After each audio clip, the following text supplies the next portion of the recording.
Dans le cadre des cours Horizon de l'Islam, nous vous présentons la cassette numéro 6, le rang, versets 1 à 12, de la collection Commentaires du Coran.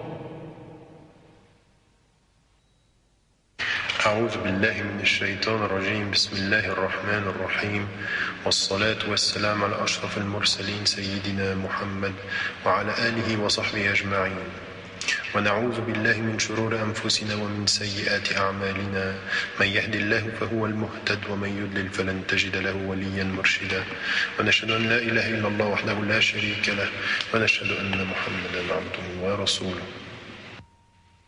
أيها الأخوة وأيها الأخوات أحييكم بتحية الإسلام السلام عليكم ورحمة الله وبركاته. Bien, nous allons commencer ce cours, ce séminaire avec une sourate qui est une sourate importante, connue et qui, nous pourrions dire en guise d'introduction, se réfère à l'épreuve en même temps qu'elle se réfère à la façon dont nous sommes, dont nous nous comportons, dont les musulmans et les compagnons du prophète sallallahu alayhi wa sallam se sont comportés et ont fait face aux épreuves qui étaient celles à leur époque de la lutte contre ceux qui les agressaient et qui ne reconnaissaient pas la réalité de l'islam. Et donc nous avons ici une sourate qui fait référence à non seulement au comportement que nous pouvons avoir par rapport à l'adversité, mais également à ce lien qu'il doit y avoir entre ce que nous disons et ce que nous faisons, entre ce qui est apparent de notre personne, mais en même temps, tout au fond, au cœur et dans le creuset de notre cœur, ce qui est la foi et ce qui est la fidélité que nous devons trouver dans une sincérité de la foi. Et en d'autres termes, on va s'apercevoir que face à l'épreuve, ce qui est l'apparent, c'est la bonne ou la mauvaise compréhension de la foi, la bonne ou la mauvaise compréhension des exigences de la foi. Et nous allons pouvoir, au fil des versets qui sont les suivants, de Surat As-Saff, la sourate 61 du Coran, percevoir ceci. Alors, en général, quand on commence cette sourate, on s'arrête rarement au premier verset. Et pourtant, je crois que, comme rien n'est dû au hasard dans ce Coran, il faut s'y arrêter. Ba'da'ouz billahi minash shaytanir rajim, bismillahir rahmanir rahim. Sabbaha lillahi ma fis samawati wa ma fil ard, wa huwa al-azizul hakim. Tout ce qui est dans les cieux et sur la terre chante la gloire ou proclame la gloire de Dieu, et il est certes le puissant et le sage. Dans la dimension ici du temps, yusabbahu ou sabbaha, qui est plutôt dans l'ordre du passé, il y a une dimension très importante, parce que immédiatement on serait entraîné à voir ce qui nous concerne. Ya ayyuhalladhina amanu, qui vient dans le deuxième verset. Mais il y a ce premier verset qui est finalement la clé de tout le reste. Ô vous qui portez la foi, ô vous qui vous approchez de Dieu, au moment même de l'épreuve, n'oubliez jamais que tout ce qui est autour de vous reconnaît le maître de l'épreuve, que tout ce qui est autour de vous glorifie la présence, au-delà de chaque élément, du Créateur des éléments. Et c'est fondamental. Le jour où l'on fait face à une épreuve, qui oublie la spiritualité de son cœur et la spiritualité de tous les éléments, a tout oublié. Et si avant de parler de l'épreuve et de vous qui dites ce que vous ne faites pas, observez autour de vous ce qui est en permanence la manifestation naturelle et sincère de la présence du Créateur.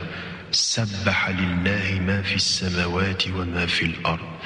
Cette louange perpétuelle, éternelle, sincère et harmonieuse, elle est l'expression de l'harmonie. Et tout ce qui va être dit sur l'homme tout de suite maintenant, c'est l'expression de la disharmonie.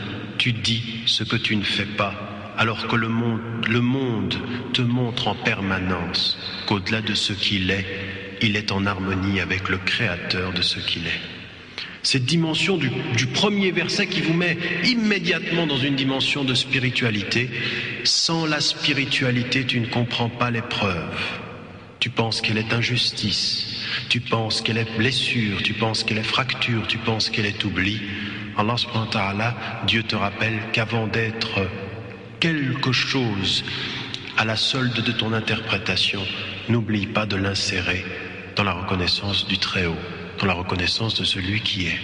Alors dès que l'on a compris ça, on peut entrer immédiatement dans la deuxième dimension, celle justement qui est la dimension de l'homme, la dimension de ce cheminement dans la sincérité face à l'épreuve. Alors, il y avait quelques compagnons qui disaient لَوْ نَعْلَمُ أَيَّ الْعَمَلِ أَحَبُّ إِلَى اللَّهِ تَعَالَى لَعَمَلْنَاهُ.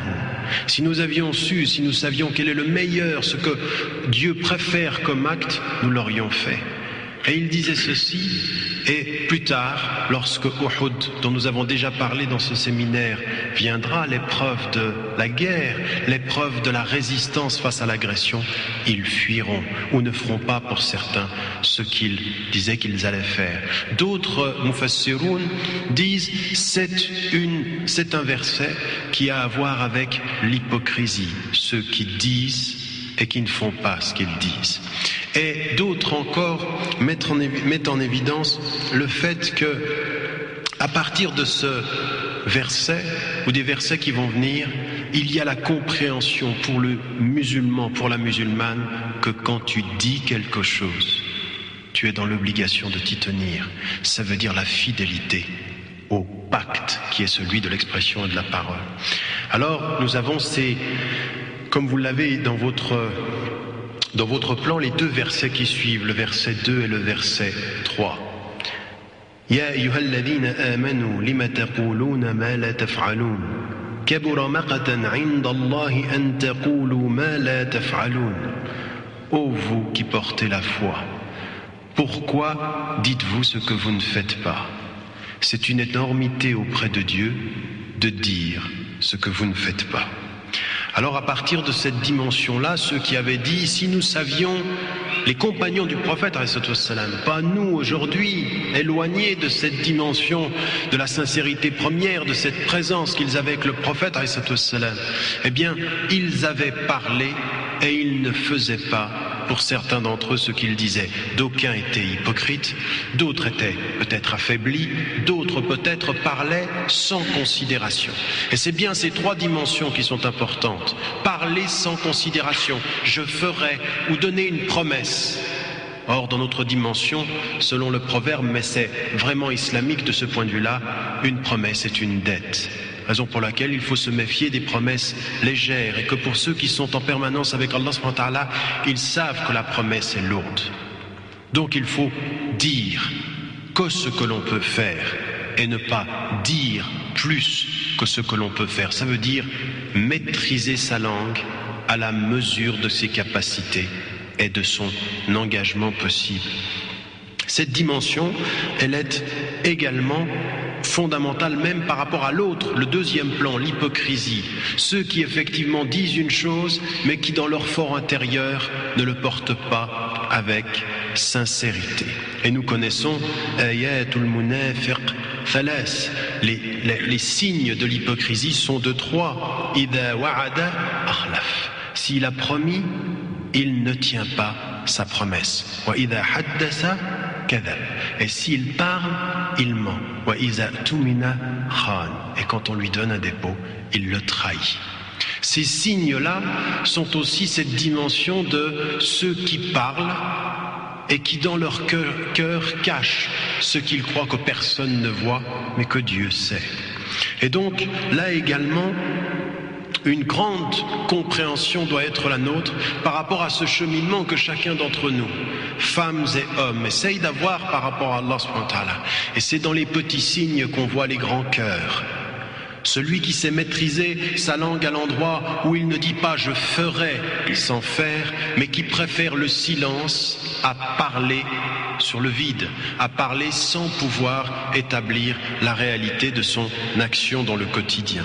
Cette dimension-là est également celle que les savants ont dit par rapport à quand on a appliqué un pacte oralement, on doit s'y tenir. Et c'est ce que nous trouvons qu'on dit un certain nombre de savants, man iltazama shay'an lazimahu shar'an. Celui qui s'est tenu à une chose, qui a dit quelque chose, il est dans l'obligation de s'y tenir selon la prescription ou les prescriptions coraniques. C'est-à-dire que si vous annoncez quelque chose, vous devez avoir cette exigence personnelle.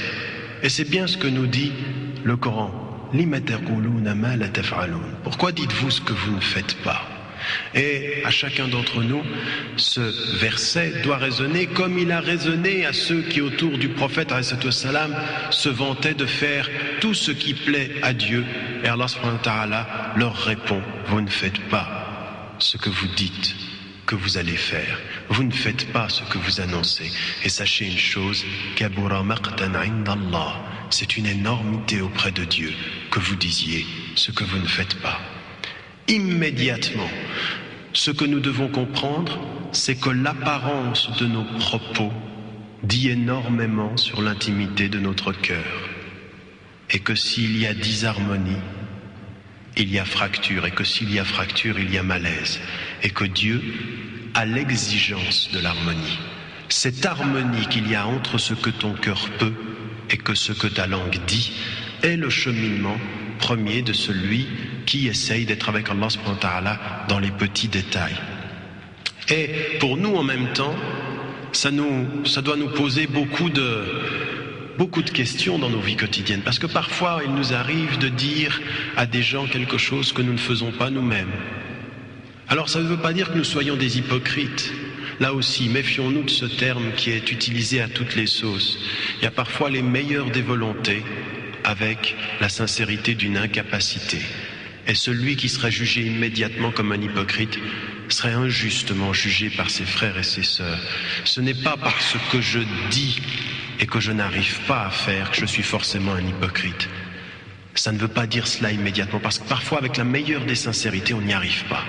Et donc, ça c'est entre l'homme, l'être humain, la femme et l'homme et Dieu, c'est lui qui sait nos intentions au moment où nous avons dit quelque chose.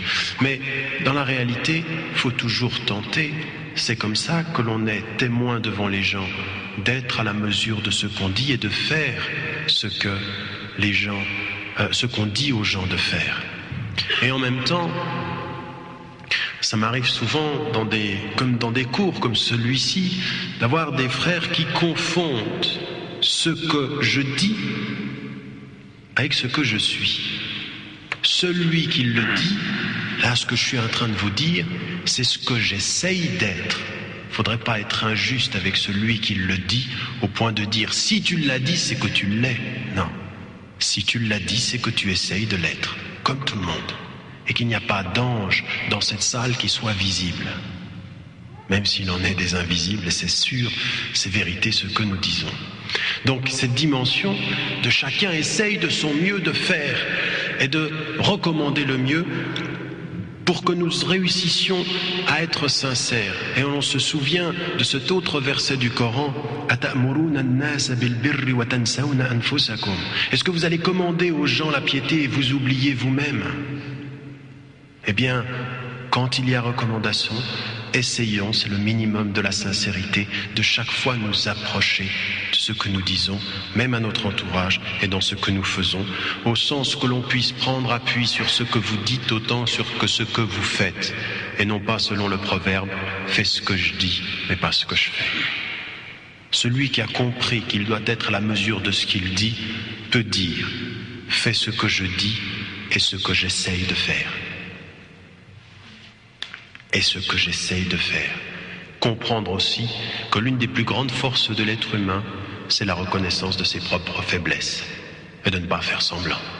Celui qui connaît sa faiblesse est quelqu'un qui a une spiritualité forte. Celui qui fait semblant d'être fort a une spiritualité finalement bien faible.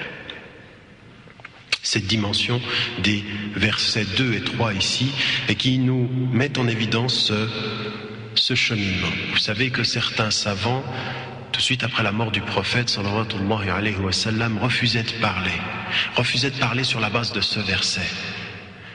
Parce que si je te dis une chose et que je la fais pas, je préfère le silence.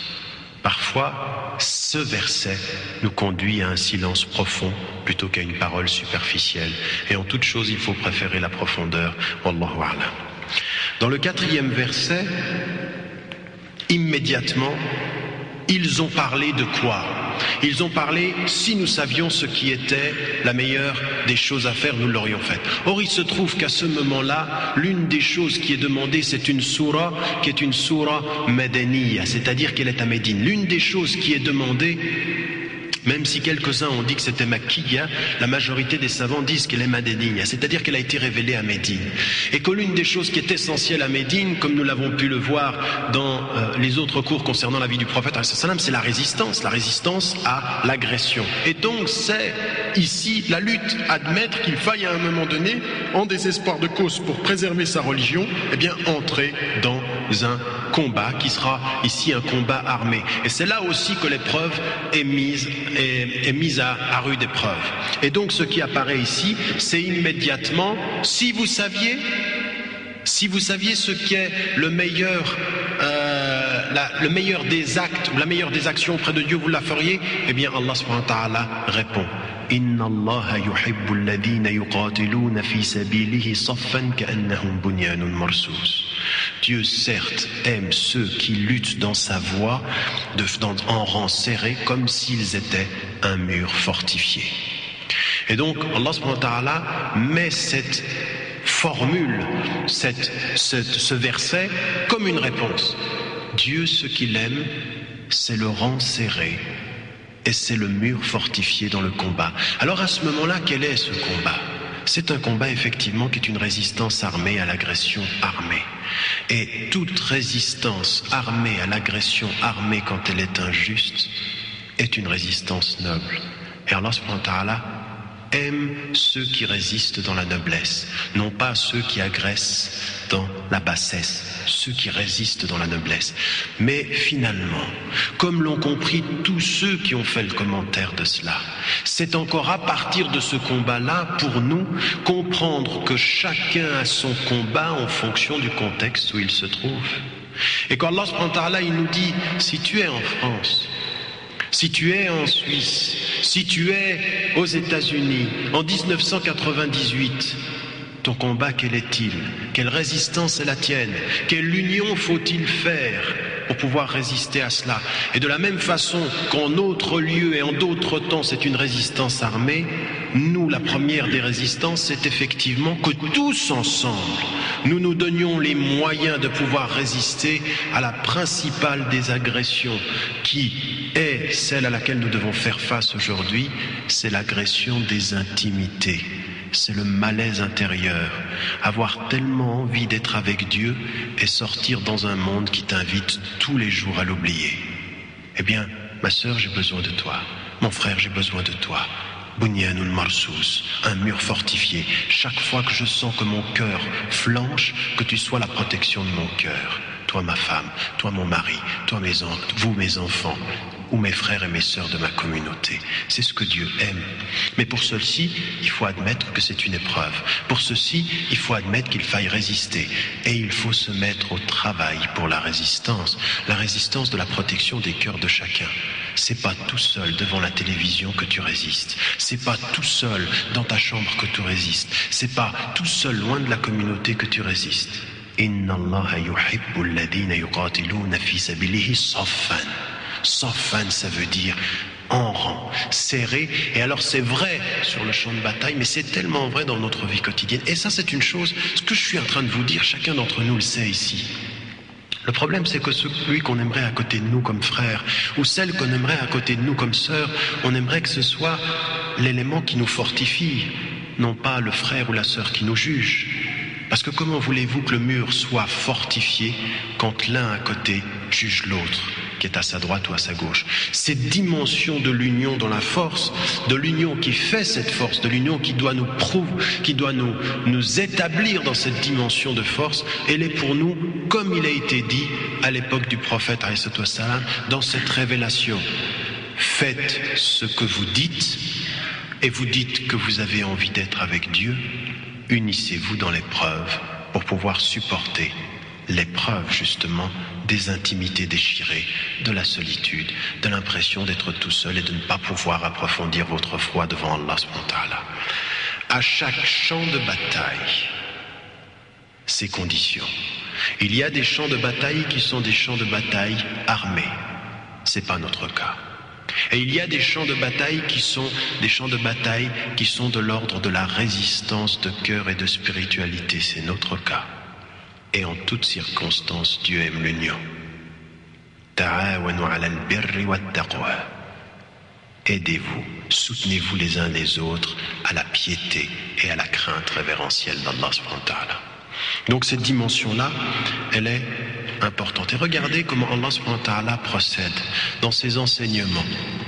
Il procède dans ses enseignements à partir d'exemples, qui sont des exemples qui sont tirés de l'histoire, mais qui sont également des exemples qui sont, pour nous, des compréhensions plus profondes.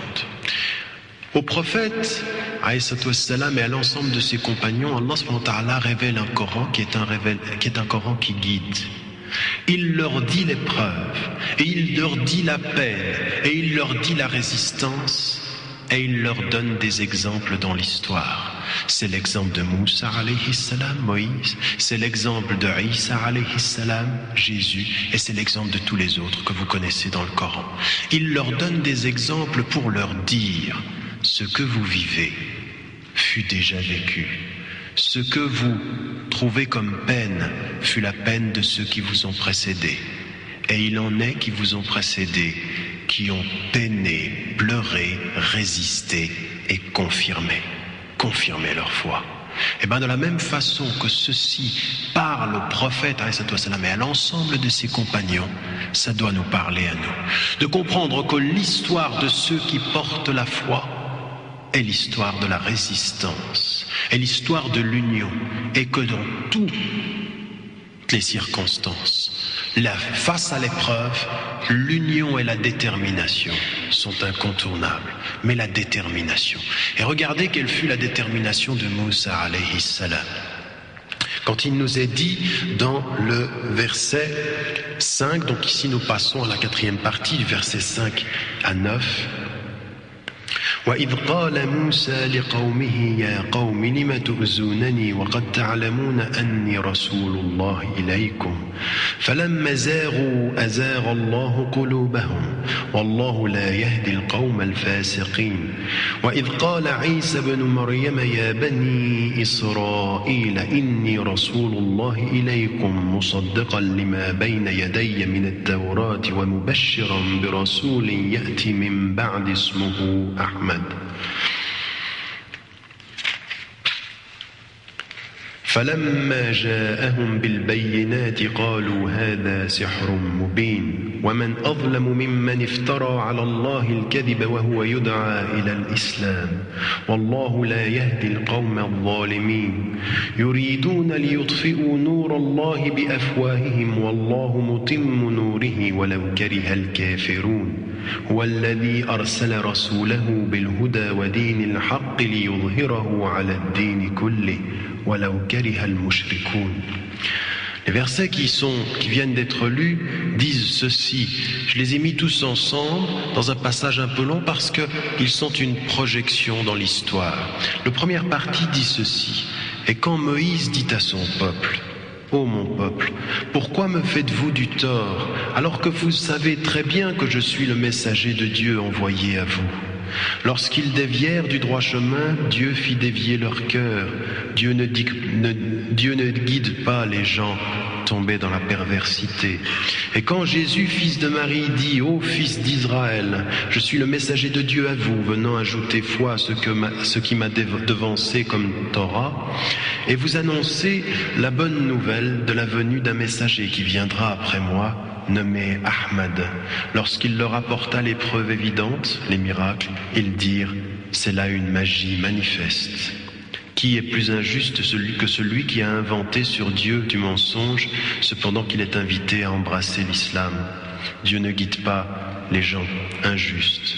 Ils veulent éteindre la lumière de Dieu avec leur bouche et Dieu accomplira sa lumière, n'en déplaise à ceux qui ne croient pas.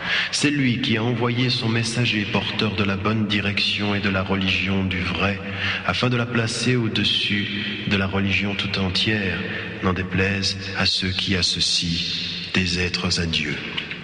Eh bien, regardez ce qui nous est dit comme enseignement. Ils vivent la peine autour du prophète et Allah subhanahu wa ta'ala leur donne un enseignement. Quel est-il cet enseignement? Eh bien, c'est l'enseignement de Moussa alayhi salam qui les a précédés. Et qu'est-ce qui se passe avec Moussa? Moussa, dans cet enseignement, dans ces versets, dit la chose suivante: Ô mon peuple, pourquoi me faites-vous du tort alors que vous savez que je suis l'envoyé de Dieu parmi vous? Et effectivement, Moussa alayhi salam a été envoyé au peuple qui a reconnu et qui voyait ces miracles et qui voyait et qui les avait libérés. Et malgré tout ceci, il lui faisait du tort. Ce que Allah subhanahu wa ta'ala veut nous montrer par cela, c'est que dans l'ensemble de l'histoire de la prophétie, et pour nous les prophètes, ce sont des hommes et des modèles. Ce sont des modèles par leur foi, des modèles par leur détermination, des modèles par leur résistance et des modèles par leur espoir. Les 4 dimensions qui sont fondamentales pour nous: ta foi, ta détermination, ta résistance et tes espoirs. Et quand Allah subhanahu wa ta'ala nous parle de ce qui fut avant, c'est pour nous dire: regardez Moussa, ce qu'il a eu à vivre, alayhi salam. Il savait, les gens autour de lui, qu'il portait le message de vérité, et malgré tout ceci, il a dû effectivement faire patience, être déterminé. Rahmatullah ala Moussa laqad udhiya bi akthar min hadha fa sabar, a dit le prophète alayhi salam. Béni, bénédiction sur Moussa alayhi salam. Il a subi beaucoup plus que ce que nous subissons et il a persévéré, il a fait patience. La reconnaissance du prophète alayhi salam sur ce qui fut avant lui et qui fait comprendre pour nous, au travers de l'exemple du prophète alayhi salam, mais au travers de l'histoire, c'est que même un peuple qui a reconnu les signes de la vérité a combattu celui qui les portait. Même à l'intérieur de son peuple, il fut rejeté et il a résisté et il a combattu et il s'est exilé et il a clamé haut et fort la véracité de ce message jusqu'au sacrifice de devoir partir et de devoir s'exiler, de voir son propre peuple le remettre en cause. Quand ils sont arrivés, par exemple, au moment où il fallait aller combattre, et qu'est-ce qu'ils lui ont dit? Fadhhab anta wa rabbuka faqatala. Pars, toi et ton Dieu, et va combattre. Qui lui a dit ceci? Son propre peuple avec qui il venait de sortir d'Égypte ont dit à Moussa alayhi salam: va, toi et ton Dieu, va combattre, nous on va pas y aller. Tous ces signes qui ont précédé pour se retrouver au moment où il faut résister, va tout seul. Son propre peuple. Et si Moussa alayhi salam, malgré tout ceci, a demandé pardon, a été déterminé, c'est dire pour nous, parce que ce sont des histoires qui ont traversé l'histoire, et bien c'est dire pour nous, là où nous nous trouvons, bien que les épreuves seront présentes, que porter la foi, c'est vivre l'épreuve. Porter la foi, c'est vivre l'épreuve comme Moussa alayhi salam l'a porté, son propre peuple dans la peine. Ça me fait penser à des moments donnés, quand vous entendez des choses comme ceci, à ce qui nous a été dit très récemment, il y a 4 ou 5 ans, quand cela se passait en Bosnie, dans l'épreuve.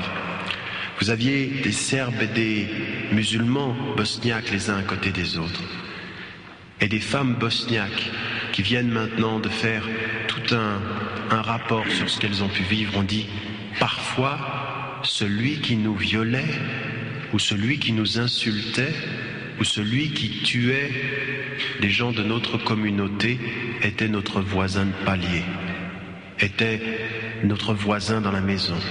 il était de notre peuple, et dans l'épreuve, il n'était plus des nôtres. Eh bien, ça, c'est l'épreuve. À un moment donné, cette fracture et cette nécessité de comprendre que dans le message de Moussa alayhi salam, son propre peuple l'a parfois remis en cause. Et quand ils ont, par cette négation, dévié, c'est-à-dire, ils ont dévié de la voie, Dieu a augmenté leur distance. Peu sincère, peu enclin justement à la reconnaissance de cette sincérité, et bien ce qui se passe ici, c'est effectivement la dimension de Allah subhanahu wa ta'ala fait dévier davantage ceux qui ne reconnaissent pas sincèrement, ceux qui sont dans l'hypocrisie finalement et dans la non-reconnaissance de la véracité, qui voient la vérité et la combattent pourtant. Et Dieu ne guide pas le peuple qui est sous l'emprise de la perversité. Deuxième exemple, c'est celui de Isa alayhi salam, de Jésus, qui vient également et qui vient confirmer ce qui était avant lui et qui vient en même temps, comme on l'a vu ici, annoncer la venue d'un envoyé qui viendra après, Ismuhu Ahmad. Alors, il vient annoncer cette dimension et lui aussi a subi de la même façon l'épreuve. Il a subi, malgré les miracles, malgré l'ensemble de ce avec quoi il est venu, la négation de ceux qui l'entouraient, la non-reconnaissance. Et d'abord d'une partie du peuple juif qui ne voyait pas en lui le Messie et en même temps l'épreuve de la persécution. Et c'est le deuxième exemple qui est mis en évidence. Allah subhanahu wa ta'ala nous dit, il aime ceux qui sont en rang serré et qui luttent. Mais il n'y a pas eu dans l'histoire quelqu'un qui soit venu, ou avec la foi, ou avec la volonté d'être dans le droit chemin, qui refuse l'injuste, qui refuse l'exploitation, qui dit il n'y a qu'un Dieu et je veux le servir, qui ne subisse le poids de l'épreuve, le poids de l'adversité et le poids de l'insulte. Donc il n'y a, et même pour nous, à des moments donnés, certains sont étonnés de voir autour d'eux, que ce soit dans la société française ou dans la société européenne, parfois un rejet comme ceci, une manifestation extrêmement agressive à l'endroit de celui qui dit Dieu. Pas seulement le musulman. Aujourd'hui, ça se concentre sur l'islam pour plein de raisons. Mais pour ceux qui disent Dieu, il y en a qui ont une espèce de rejet, de quelque chose qui vient de l'intérieur et qui serait à pouvoir les persécuter, même à vouloir s'en débarrasser. C'est vrai pour tout ce qui est l'expression d'une spiritualité. Alors nous avons à lutter contre nous-mêmes et à résister aussi contre tout ce qui peut venir de l'extérieur. Et ce que Allah subhanahu wa ta'ala fait ici, c'est de nous dire, mais observez l'histoire. Ayez de la mémoire. Une mémoire longue, c'est remonté jusqu'à Moussa ici, par exemple, alayhi salam, et une mémoire un peu plus courte, c'est remonté dans l'histoire plus récente. Et qui a de la mémoire alimente et enracine sa foi. Ce qui enracine la foi, c'est la mémoire. Et la mémoire de Dieu est la mémoire de l'histoire. Ça s'appelle comment ceci? Le rappel. À double dimension. Et dhikr. Dhikrullah, ce souvenir de Dieu, et dhikr al-qasas, c'est-à-dire le souvenir des histoires qui ont traversé le Coran et l'histoire des hommes. Donc on a ici de la même façon la reconnaissance de ces deux moments ici qui sont rappelés. Et on a Isa qui dit « Viendra après moi un prophète ». Alors c'est ce que nous pensons en tant que musulmans. C'est que dans l'Injil, et que Isa alayhi salam a lui-même annoncé le prophète. Et il est dit ici Ahmad. Alors Al-Qurtubi dit par exemple Ahmad, c'est celui qui loue le plus, Ahmad el-Hamidin, c'est-à-dire celui qui est le plus louangeur parmi ceux qui rendent louange. Alors il l'explique par la racine du mot. D'autres vont l'expliquer, d'autres savants du tafsir vont l'expliquer par le fait que le prophète a dit j'ai plusieurs noms, Muhammad, Ahmad, et d'autres encore, El-Mahi, El-Aqib, tous d'autres noms qui sont les noms du prophète et il dit je m'appelle comme ceci. Dans plusieurs hadiths authentiques il est rapporté qu'il a lui-même explicité le fait qu'il avait plusieurs noms et qu'ils étaient, et dans ceux-ci évidemment il y a le nom Ahmad qui est de la même racine que Muhammad. Et dans le terme Muhammad, comme le dit très bien Al-Qurtubi dit une chose, Al-Muhammad alladhi humida marratan wa marra, c'est-à-dire ba'da marra, c'est-à-dire il dit celui qui Al-Muhammad, c'est-à-dire celui qui louange au sens de la racine de Muhammad, c'est celui qui exprime la louange à plusieurs, de façon multipliée, marratan ba'da marra, c'est-à-dire les unes à la suite des autres. Et ça met en évidence le renvoi à la racine Ahmad au sens de celui qui est dans le superlatif, celui qui louange davantage que les autres. Donc cette reconnaissance-là, pour nous, elle est évidente d'une histoire qui est venue. Quand il est venu justement avec ce qui étaient les choses, les évidences, eh bien ils ont dit ceci est une magie manifeste, c'est c'est-à-dire une magie qui est évidente. Ils n'y crurent pas. Alors certains disent c'est quand Isa alayhi salam est venu qu'ils n'y crurent pas, d'autres disent c'est quand Ahmad, le Ahmad du Coran, Muhammad ibn Abdillah sallallahu alayhi wa sallam, qui est venu et qu'on n'a pas cru. Les deux histoires ici mettent en évidence fondamentalement le fait de cette épreuve continuer au travers de l'histoire et que nous devons reconnaître comme étant, si vous voulez, la constante de cette épreuve. Alors, autant tout à l'heure, il nous avait été mis en évidence le fait qu'il fallait, de ce point de vue-là, reconnaître la dimension de l'union. Eh bien, là, ici, dans cette dimension, ce qu'il faut reconnaître, c'est la dimension de la détermination. Union et détermination. La détermination qui est celle de Isa, qui est alayhi salam, et qui fut celle également de Moussa alayhi salam dans l'histoire. Et ensuite, on entre dans les versets qui suivent, dans l'expression justement d'un enseignement général. Après les deux éléments de l'histoire qui nous ont été mis en évidence pour nous dire c'est la constante, viennent deux enseignements beaucoup plus globaux. Qu'est-ce qui nous est dit ?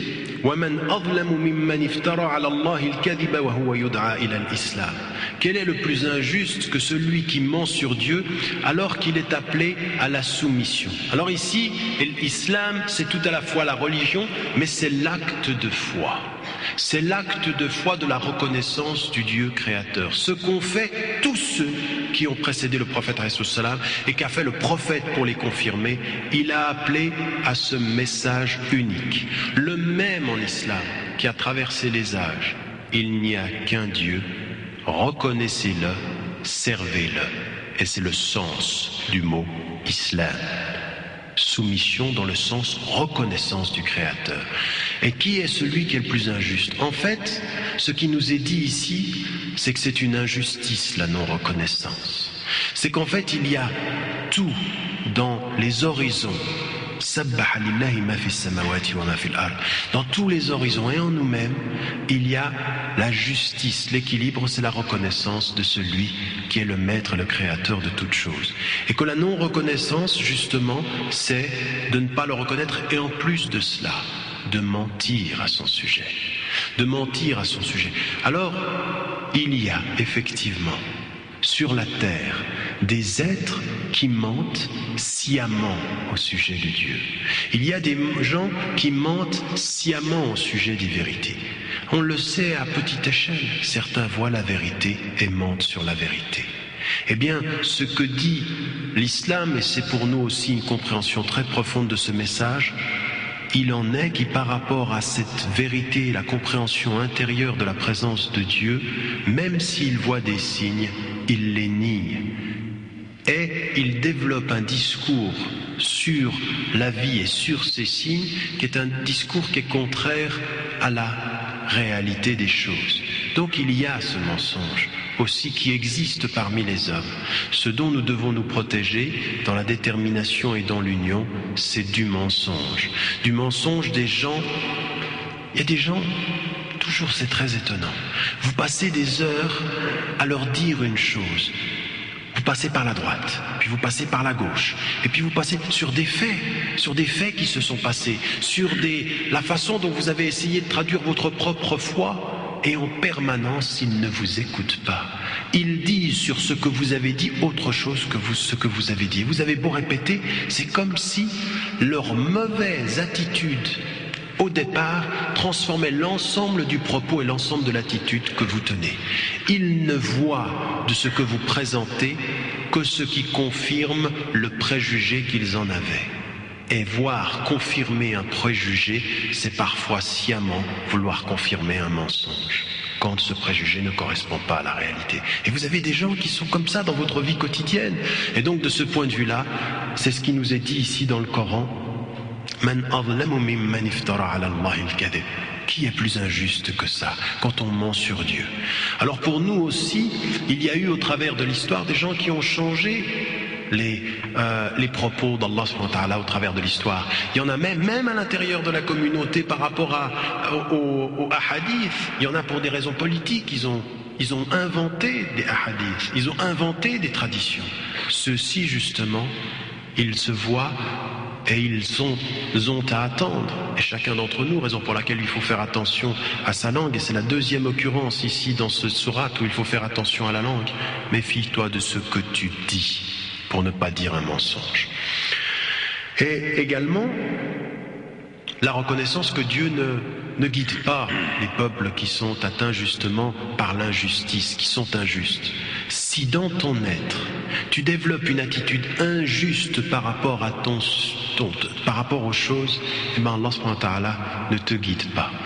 Et en fait, c'est une disposition naturelle. Si vous êtes injuste par rapport à l'objet d'étude que vous avez, vous ne pouvez pas dire des propos de justice. Si vous avez une vue réductrice sur ce que vous dites, comme certains parlent de Dieu avec une vue parfois réductrice et parlent de ceux qui portent la foi avec une vue réductrice, ils ne sont pas guidés dans leur raisonnement. Et c'est ce qui nous est dit ici.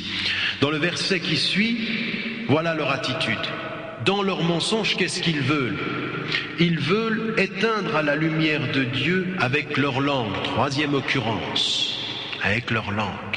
Ils veulent éteindre à la lumière de Dieu.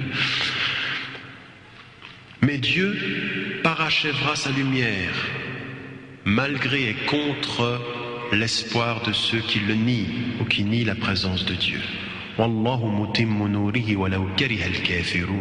Dieu parachèvera sa lumière. Qu'est-ce qu'ils veulent?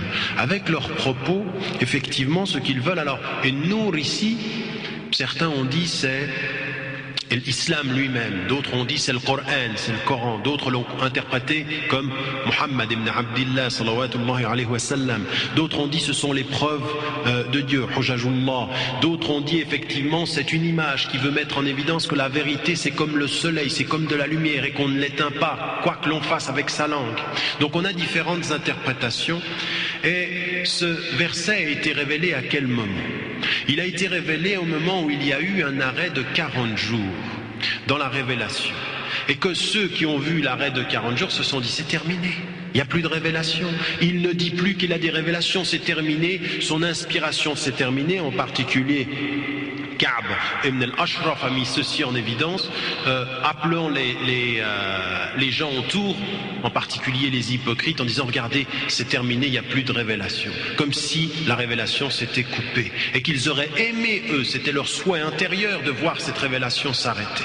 Eh bien, ils veulent que cette révélation s'arrête, que cette révélation cesse. Ils veulent éteindre la vérité de la religion. Et regardez, c'est la quatrième dimension dont je vous ai parlé tout à l'heure. Dieu parachève sa lumière, quoique, quelle que soit l'opposition, quel que soit le rejet que peut en avoir ceux qui nient la présence de Dieu. C'est l'espoir. C'est que tout au fond de notre cœur, pour n'importe lequel d'entre nous, n'importe laquelle, sœur, frère, homme, femme, qui porte Dieu et qui porte la foi en son cœur, eh bien regardez, c'est ça la réponse. Elle est là la réponse dans l'adversité.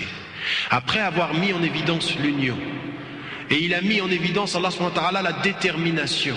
il met en évidence de la façon la plus évidente la première marche, c'est que vous êtes de ce point de vue-là dans votre résistance sur le chemin d'une vérité, et que c'est l'espoir, c'est la dimension dont je parlais tout à l'heure, c'est que Allah subhanahu wa ta'ala, dans la résistance, il fera parvenir. Et si l'on résiste, peut-être que ce n'est pas avec et si nous résistons, c'est peut-être pas forcément avec le souhait ou la compréhension que nous sommes ici de la victoire sera pour nous. Il n'y a pas d'idée chez nous, je résiste en étant sûr que je vais réussir, moi, là où je me trouve. Non, c'est une compréhension très très profonde que nous sommes dans un cheminement qui est un cheminement qui traverse l'histoire. Et peut-être que chacun d'entre nous ici ne verra pas, lui, de son propre cœur et de ses propres yeux, la réalité de quelque chose qui se manifeste positivement pour les musulmans, que ce soit en Europe ou dans le monde. On ne travaille pas à l'échelle de notre temps. On travaille dans le rapport que l'on a avec le Très-Haut et le Créateur. Et au-delà de notre temps, la seule chose qui nous est demandée, mets tout ton cœur dans l'union, mets tout ton cœur dans la détermination, mets tout ton cœur dans la résistance, et la lumière s'accomplira. Si ce n'est pas de ton temps, ce sera plus tard. Le seul devoir que tu as, c'est d'en faire partie, d'être parmi ces résistants, d'être parmi ces déterminés, d'être parmi de ceux qui ont choisi l'union. Voilà le rôle de chacun durant sa vie, et le résultat, Wallahu a'lam. On ne sait pas qu'est-ce qui l'en adviendra de notre temps. Ce que l'on sait, c'est qu'au-delà des temps, il y a une vision très positive, un espoir très très fort. C'est que quoi qu'il arrive, même si tu peines, même si tu pleures, même si tu es blessé, même si on te gifle, même si on t'insulte, même si on t'exclut, même si on te critique, même si l'on te nie, dans l'histoire tu es. Et dans l'histoire tu seras reconnu. Et Dieu reconnaît ce que personne ne voit. Et Dieu reconnaît et accompagne ceux qui sont dans la résistance. Et même parfois, il n'y a pas besoin d'être dans le haut d'une estrade pour être un résistant digne. Il n'y a pas besoin d'apparaître. Parfois, la résistance, c'est presque de ne résister qu'à ta propre personne. Des fois, tout seul, la résistance que tu as contre toi, c'est une résistance tellement difficile. Chacun d'entre nous, c'est ça. Des fois, le pire, c'est ce que tu sens que tu pourrais faire tellement. Parfois, il y a des élans en toi qui sont pas beaux du tout. Puis ensuite, il y a le reste. Toi, autour de toi, plus autour de toi, dans ta société, plus généralement. Cette dimension, elle est vraiment celle-ci. C'est qu'ils veulent éteindre et ils n'y arriveront jamais. Jamais ils n'auront raison de ce cheminement vers le juste, de ce cheminement vers le bien, de cette sincérité de ceux qui disent que ce qu'ils font et qu'ils font à la mesure de ce qu'ils disent. Et dans cette perception, pour la continuation et la compréhension de ceci, de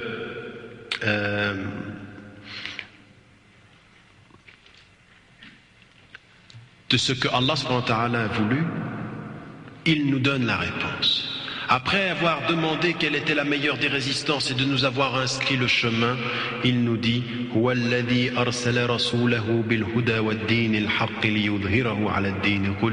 c'est lui qui a envoyé son envoyé, c'est lui qui a fait parvenir son envoyé avec la guidance la guidance est la religion de vérité, pour qu'il fasse apparaître cette religion au-delà de toutes les autres religions. Alors, qu'il faille faire une bonne compréhension de ceci. Al-Qurtubi dit très très clairement dans son tafsir, confirmé d'ailleurs par Ibn Kathir et d'autres, c'est que ça ne veut pas dire que l'islam va faire disparaître toutes les autres religions. Non. La vérité de cette religion et la continuation de cette religion par rapport aux êtres va apparaître historiquement, va apparaître historiquement, et nous le voyons aujourd'hui par rapport à la question de l'islam, cette religion apparaît dans sa réalité. Même si elle est critiquée, même si elle est rejetée, elle apparaît. Non pas en niant toutes les autres, dans le respect de toutes les autres, mais elle apparaît dans la droite ligne de la compréhension aussi, au-delà de ce que sont et le judaïsme et le christianisme des religions révélées. La réalité de l'islam apparaît comme étant une religion qui a un rôle historique, un fondement fondamental dans l'histoire tout entière. Et là, ce n'est pas la négation des autres. Ce qui est pour nous le chemin vers la vérité, c'est au moment où Isa alayhi salam viendra et que là alors ce sera, là, à la fin des temps, la réalité de l'islam souverain. La réalité de l'islam souverain. Mais ça ne veut pas dire dans l'histoire que toutes les autres religions disparaîtront. Non, pas du tout. La compréhension ici, c'est que nous sommes dans un cheminement vers le vrai, vers le bon et vers le juste, une vision extrêmement positive de l'histoire, mais qui, dans ce cheminement vers le bien et vers le juste, nous dit très clairement une chose, la réalité de la présence de l'islam au cœur de cette histoire qui se fait et au terme également de cette histoire. Pour terminer, et c'est le dernier ici, les deux derniers versets qui au terme sont la conclusion de l'ensemble de cette compréhension pour nous de ce cheminement vers le juste. Après la reconnaissance de cette religion et la compréhension de cette union, de cette détermination, de cette résistance et de cet espoir, il y a Allah subhanahu wa ta'ala qui nous interpelle. Et il nous dit ceci. Ya ayyuhalladhina amanu. Il nous interpelle comme il nous a interpellés au début de la sourate. Ya ayyuhalladhina amanu. هل أدلكم على تجارة تنجيكم من عذاب أليم تؤمنون بالله ورسوله وتجاهدون في سبيل الله بأموالكم وأنفسكم ذلكم خير لكم إن كنتم تعلمون يغفر لكم ذنوبكم ويدخلكم جنات تجري من تحتها الأنهار ومساكن طيبة في جنات عدن ذلك الفوز العظيم. Ô vous qui portez la foi, vous enseignerai-je, vous informerai-je d'un commerce qui vous épargnera d'un châtiment douloureux. Vous croirez en Dieu et en son envoyé. Vous lutterez dans sa voie au moyen de vos biens et au moyen de votre personne. Ceci est mieux pour vous si vous saviez. Et puis, il vous pardonnera vos péchés et il vous fera entrer dans des paradis dans lesquels couleront des ruisseaux et dans des demeures, de belles demeures, dans le jardin d'Éden. Ceci est la victoire glorieuse et la grande victoire. La réflexion de tout ce cheminement pour nous faire comprendre, au bout du compte, qu'il y a un choix à faire, un commerce qui est la compréhension effectivement sur la base aussi de la façon dont parlaient les compagnons du prophète ﷺ. Qu'est-ce qui nous est dit? La réalité dans la détermination de faire le choix, d'accepter l'épreuve au nom d'une autre foi en Dieu. Tu'minuna billah, croire en Dieu. Et donc c'est la spiritualité, c'est le premier verset de la sourate, la reconnaissance de la spiritualité. Puis ensuite, ça nous renvoie de nouveau au deuxième.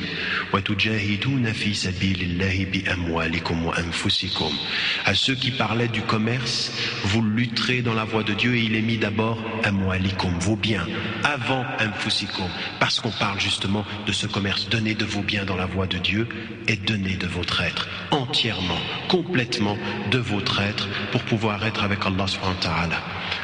Et cette dimension ici, et ceci est mieux pour vous si vous saviez. Vous avez remarqué, comme l'ont dit un certain nombre de savants, c'est étonnant ce verset.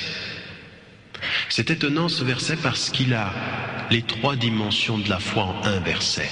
Tu'minuna billah et l'iman, wa tujahiduna fi sabilihi et le jihad et la lutte et l'effort.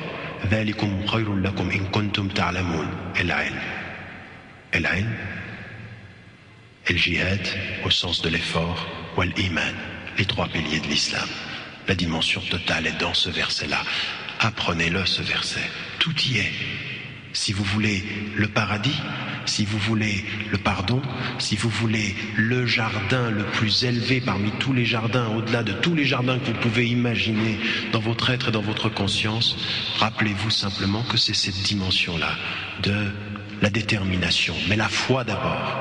Et la détermination, c'est lutter avec ses biens, et lutter avec son cœur et son être dans la voie de Dieu, et il pardonne les péchés, et il nous fait entrer dans les jardins les plus élevés.